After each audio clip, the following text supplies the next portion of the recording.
Rolling in on that 90. I've never been to this part of the country before, man, but sure something. Getting through all that scrubland over through the mountains and kind of seeing Spokane just kind of like rise below you. It's something else, man. So it's all to be here. I was planning on seeing more of the town, but I wound up getting too fucking stoned at the days, man. Watching Roadhouse and eating leftover pad thai. I woke up, yeah, same downside, right? No, but it was funny. I woke up and I seen the mountains outside of the balcony over there. I thought it was the best money, $60 could buy, man. It's really glad it's out here, true told, man.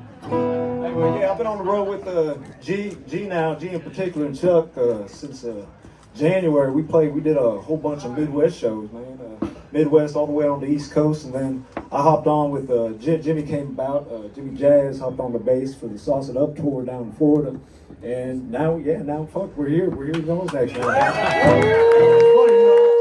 got to know Chuck and G pretty well, man. It was really funny when I first met Jimmy. You know you're starting to get old when you just start talking about your credit score all of a sudden. You know? With a bunch of random fellas.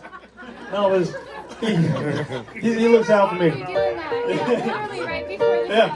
Yeah, I know where y'all are at. I know where y'all are at. No, but he was real kind to me, even though I came out with him sideways like that.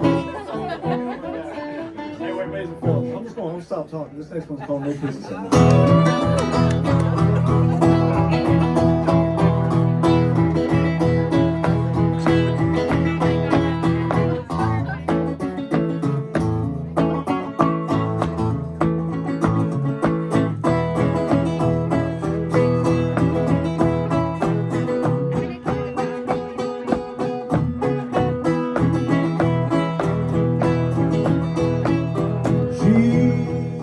Have me watch you do me like that.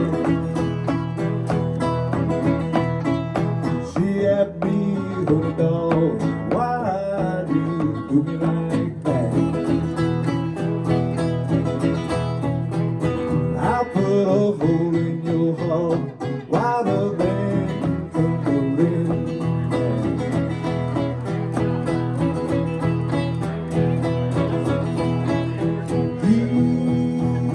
I know this will side. So me, my no pistol side. Well, my darling in the bad boat, she